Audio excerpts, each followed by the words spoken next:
इस मजमे में किसने नाम सुना है विल्मा रुडोल्फ का? हाथ ऊपर करो। विल्मा रुडोल्फ,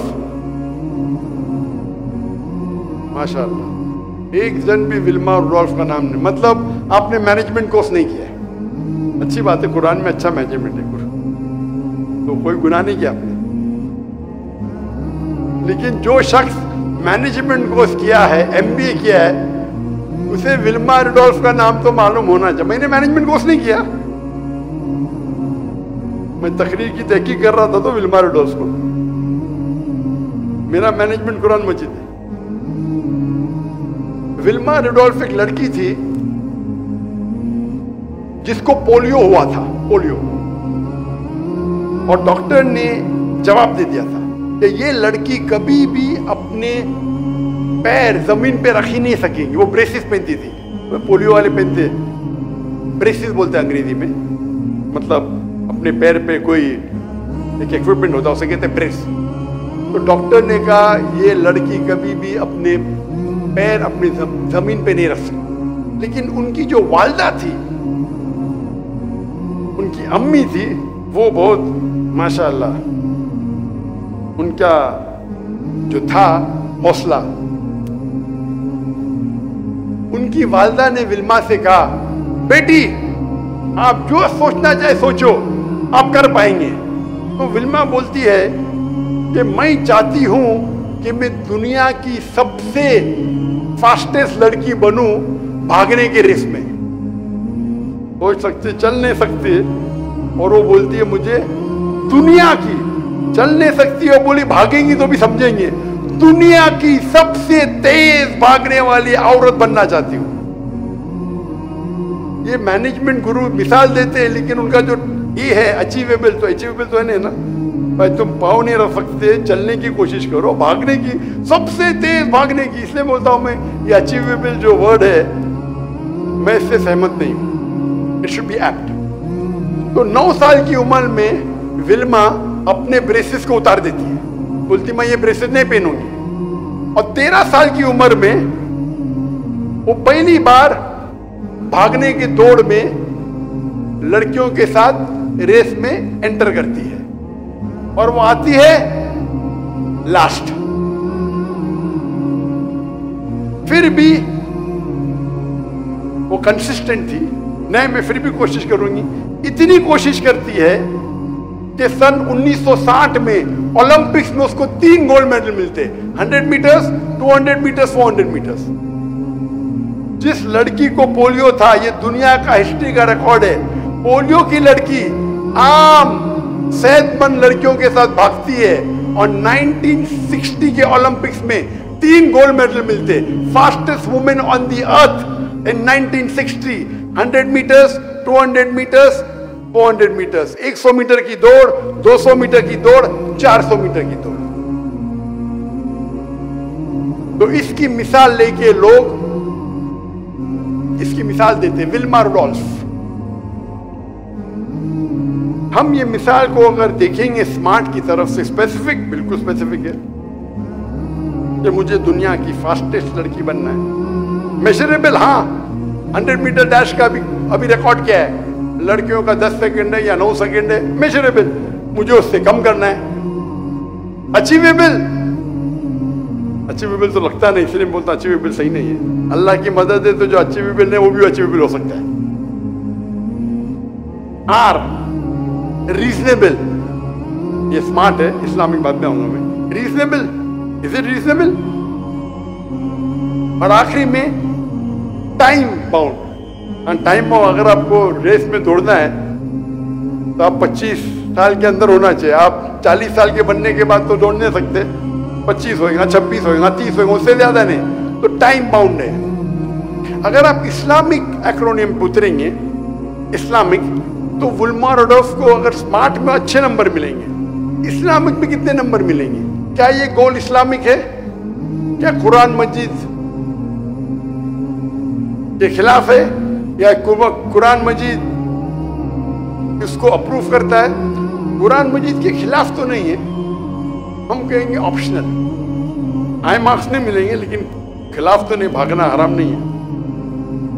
लेकिन कोई इस्लामिक बेनिफिट नहीं इसमें। तो एवरेज। स्पेसिफिक, बिल्कुल स्पेसिफिक था। ल्यूक्रेटिव, प्रॉफिटेबल दुनिया में, आखिरत में तो जीरो। आप अगर सबसे अच्छे भागने में, जन्नत में नंबर 1 मिलेंगे आपको, क्या पहले एंट्री थोड़ी मिलेंगी। आप अगर भागने में अच्छे हैं तो क्या जन्नत के दरवाजे पे पहले पहुंचेंगे? बिल्कुल नहीं। इस दुनिया में प्रॉफिटेबल हो सकता है, गोल्ड मेडल मिला, आखिरत में नो प्रॉफिट। ए अचीवेबल, अल्लाह की मदद हुई तो अचीवेबल। मेजरेबल, मेजर कर सकते हैं। रिकॉर्ड क्या है? 10 सेकेंड, उससे कम करो, 9 सेकेंड, उससे कम करो। आई इंटेंशन, क्या इंटेंशन अल्लाह की रजामंदी है? मुझे लगता तो नहीं, क्योंकि विल्मा रेडोल्फ मुसलमान तो थी नहीं, अल्लाह की रजामंदी की वजह से तो भागी नहीं हुई। सी कंसिस्टेंट, कंसिस्टेंसी थी, तो मार्क्स उसको एवरेज मिलेंगे। अभी हम कंपेयर करते हैं एक ऐसे शख्स से जिसने मेरी जिंदगी बदल दिया, उसका नाम है शेख अहमद दीदात। और शेख अहमद दीदात की हिस्ट्री पढ़ेंगे तो वो भी अल्हम्दुलिल्लाह एक मिसाल है। अहमद दीदात साहब, शेख अहमद दीदात, जिससे मुतासिर हुआ, जिसके वजह से मैं आज खड़ा हूं, आज आपके सामने खड़ा हूं मैं, जिसने मुझे इंस्पायर किया, वो शेख अहमद दीदात। नहीं तो मैं हो सकता है कोई ऑपरेशन थिएटर में सर्जरी करता होता, तो मैं दिल के डॉक्टर से रूह का डॉक्टर बन गया अल्हम्दुलिल्लाह। From doctor of body to doctor of soul.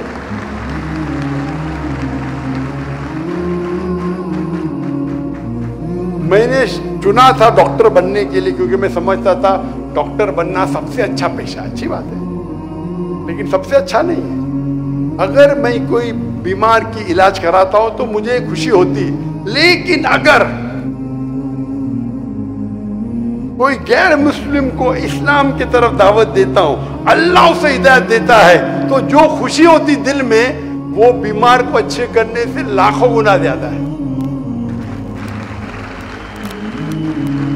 और अल्लाह ताला फरमाते, एक शख्स को अगर आप गैर मुस्लिम को मुस्लिम बनाते तो वो नियामल हर्म में, मतलब वो लाल रेड कैमल के बराबर है, एक लाल ऊंट के बराबर है। लाल ऊंट उस वक्त, आज कहेंगे आज की रोल्स रॉय, या मैं कहूंगा बुगाटी।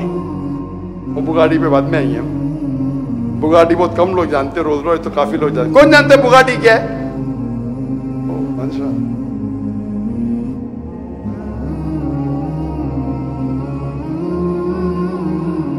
तो अगर आप शेख अहमद दीदात को इस मिसाल की गोल सेटिंग पे चेक करेंगे, इस्लामिक था। दीदात साहब सिर्फ 6ठी पास थे, सिर्फ 6ठी, स्कूल भी पास नहीं किया, सिर्फ 6ठी। उनकी माशरी हालत इतनी कमजोर थी कि बचपन से उन्हें काम करने लगा। वो इंडिया से, सूरत से, मुझे पता है कई मुसलमान यहाँ मेमन कौम गुजरात से है, तो शेख दीदात से तटकेश्वर से, गुजरात से थे, तटकेश्वर। वो छोटी उम्र में हिजरत करते हैं टू साउथ अफ्रीका, और वहां नौकरी करते हैं as a salesman in a furniture shop. Furniture की दुकान में सेल्समैन और ड्राइवर की नौकरी करते। लगातार रोज उन्हें क्रिश्चियन मिशनरी परेशान करते थे, कुरान में ये गलती है, तुम्हारा मजहब इतना बेकार है, तुम्हारा अल्लाह सुब्हानहू व तआला नऊज़ बिल्लाह, हर रोज। और शेख दीदात उसे सह नहीं सकते थे, ये मेरे दिन को मैं 6ठी पास हूं, मुझे आके कुरान के खिलाफ बात करते, मेरे आखिरी नबी के खिलाफ बात करते, बोलते कुरान में ये गलती है, कुरान में वो गलती है, तुम्हारा दीन नऊज़ बिल्लाह बेकार है। तो दीदात साहब को गोल, मैं किसी ना किसी तरीके से ये क्रिश्चियन मिशनरी का जवाब तो दूंगा। 6ठी पास। अभी ये लोग सब बैचलर्स, मास्टर्स, पीएचडी, और शेख दीदात 6ठी पास, हिंदुस्तान से आके साउथ अफ्रीका में।